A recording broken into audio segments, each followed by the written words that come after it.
54, where are you?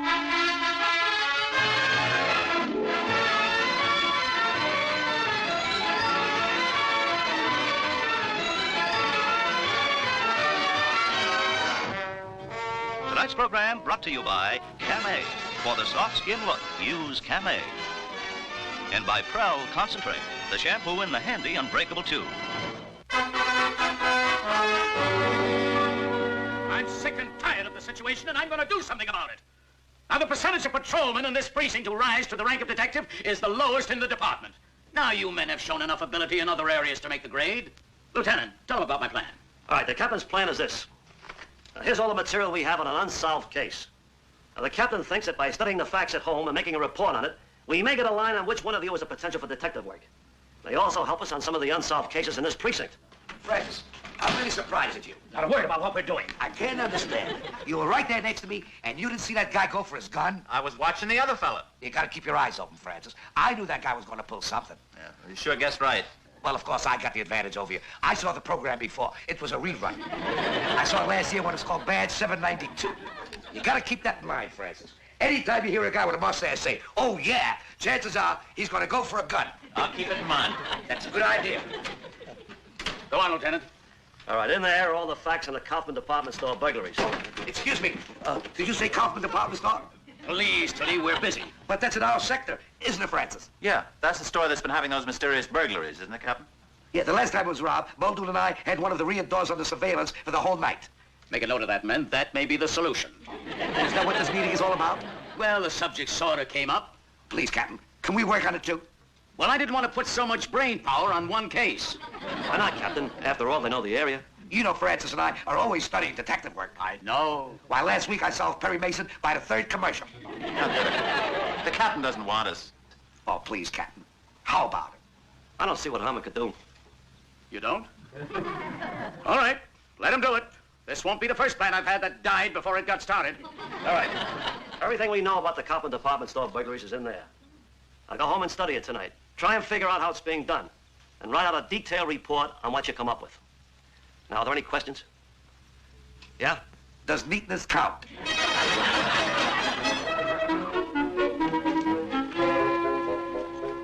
Let's start working right away. Maybe we can solve this case before checkmate comes on. Then we can work on that one, too. Gunther, why do you always get us into these things? I'll tell you why. Because I want to show the captain. Gunther, I didn't hear you come in. Oh, Lucille, we must have absolute quiet. Gunther, I've got a surprise for you. Not now. Francis and I got a lot of brain work to do, and we got to have quiet. Absolute. What's that? That's the surprise. Here's Uncle Gunther, Marvin. Hello, Uncle Gunther. Oh, hello, Marvin. This is my nephew from Milwaukee. He's here in New York for the Boy Scout Jamboree on Randall's Island. Hello, Marvin. Hello, sir. I was just practicing my bird calls. That was the bald eagle. Isn't he darling? Yeah. But Francis and I are working on a case tonight. Maybe you can drop him off at your sister Rose. Oh, no. Rose and Al had him when he came here last year for a convention. It's our turn now. I can step on a twig without making it crack. You see? He'll be no trouble. Now clear all these papers off the table so I can set up for dinner. Forget dinner. Just bring plenty of black coffee. We got a job to do here. No dinner? I can creep up within 2 feet of a chipmunk without being heard. Well, that's good enough for me. Let's get started. Now, here are the blueprints of Kaufman's department store. Now, remember, not a peep out of you. This takes a lot of concentration. I won't say a word, Uncle Gunther. Good. Now, where were we? Gee, this is a toughie. I wonder how that crook got out of the store with all that big stuff when the police were watching the place all night. Yeah. First, we better find out how he got into the store. Good thinking. How about the side door? No, it's locked from the inside. Oh. Hey, maybe this fire escape door. No, they got a burglar alarm there. Oh, yeah. How could he have got in? The skylight? Mom, I'm sorry, Uncle Gunther. you promised you wouldn't say anything. Yes, sir. You see, Marvin, we're trying to concentrate, and if you... Gunther, come on. Now, where were we? The skylight. We figured out that the thief came in through the skylight. Yeah, but how did he get down to the floor? It's 2 stories high. Maybe through this pipe. No, he'd break his neck. Yeah. Maybe he swung over to the shelf. No, it's too far out. What could he have used? A rope? Marvin, With a sailor's hitch knot, he could roll himself. I warned you. Lucille! I'm sorry, Uncle Gunther. Once more, and you're going into the kitchen with your Aunt Lucille. Remember, not another word. No, Uncle Gunther. You see, Marvin, we can't think if you interrupt. Now, where were we? He lowered himself with a rope. Using a sailor's hitch knot. Oh, yeah, we clicking tonight. Now, let's keep going while we're hot. Now, here's a list of the items he took from the store. Wow. TV sets, a stove, a refrigerator. Even a kitchen sink. And the whole place surrounded every night. How could he get stuff like that out of the store? Maybe he hoisted up to the skylight with that sailor's hitch knot that I brought up. Stuff like a refrigerator? No. He'd pull the whole skylight out. How did he get it out? What if he lugged the stuff to the shipping room, put them in boxes, labeled them, and had them shipped to himself? Marvin, are you quite through? Lucille! I warned you. I can't work with you chattering away. What is it? Will you take him into the kitchen? Come, Marvin. I'm sorry, Uncle Gunther. Oh, that's all right. I'm sorry, Francis. Maybe we should have worked over your house. No, let's keep going. Now, where were we? Oh, yes. We figured it out that he lugged the stuff to the shipping room. Then he could have put the stuff in boxes. And put labels on them and shipped them to himself. That's it. Then he could have left them there, and the next morning, along with the other orders, the store could have shipped them to him. Boy, I didn't think we could do it. We did it, Francis. This is priceless. And get this. After lowering himself down the skylight with a sailor's hitch knot, look how he spells knot. N-O-T. 53rd Precinct Detective. What? Oh, that's wonderful. Captain, Lieutenant Cogan and the boys just broke the Kaufman department store case. That's great. What a feather in our caps. Oh, wait. You've got to hear the rest of this. Then the robber packed all the stolen merchandise and had it shipped to himself. Shipped to himself. Did you ever hear anything so insane? Oh, Lieutenant, congratulations. Good work, boys. And I just heard about it. You cracked the Kaufman case. Thanks to your plan, Captain. Oh, my plan? Really? Well, it's hard to believe, but what I was thinking of... Lieutenant Cogan? It's Chief McCoy. Mention my plan. Well, actually, Chief, it was a cinch. That's right. He lowered himself from the skylight, packed the stuff in boxes, and had the stuff shipped to himself. We picked him up at his house and recovered all the stuff. Now, don't give me all the praise. It was figured out for us on a report that was put on our lap by two of our patrolmen, Tootie and Muldoon. Thanks, I'll tell him. Beginner's luck. It's gotta be. Whatever it is, I've been thinking of giving him the Fenstermacher pawn shop case. It's been bugging us for months. Oh, that's too rough. You can't expect lightning to strike twice. What can we lose? We're stuck. I'll figure this case for yourself. At the end of every week, Fenstermacher is short $200. Yet his books balance, and nothing is missing from the store. His books balance?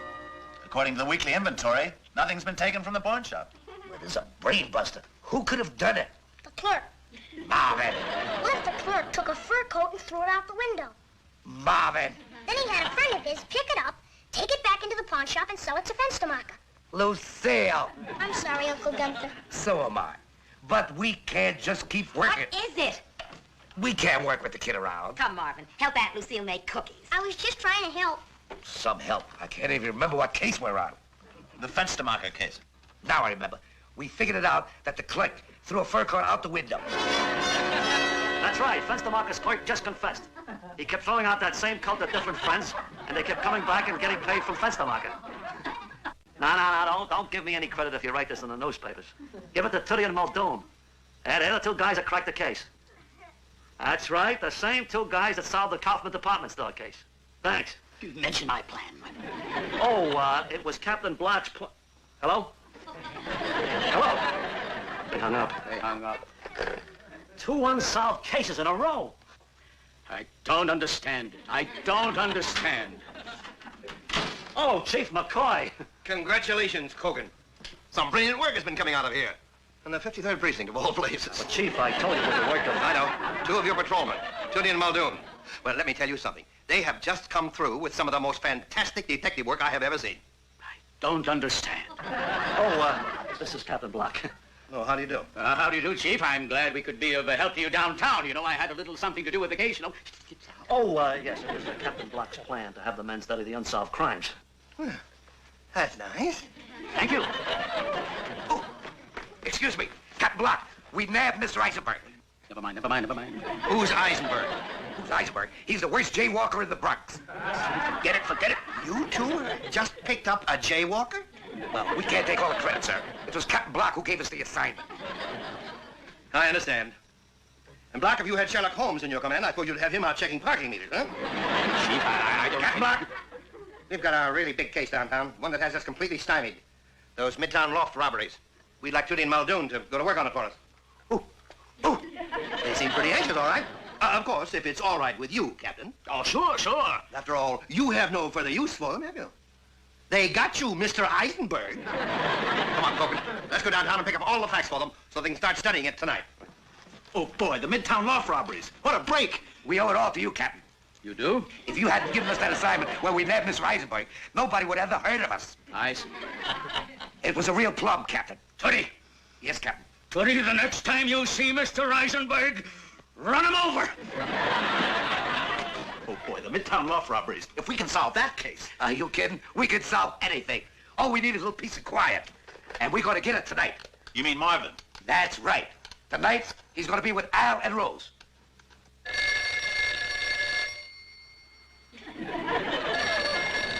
Rose!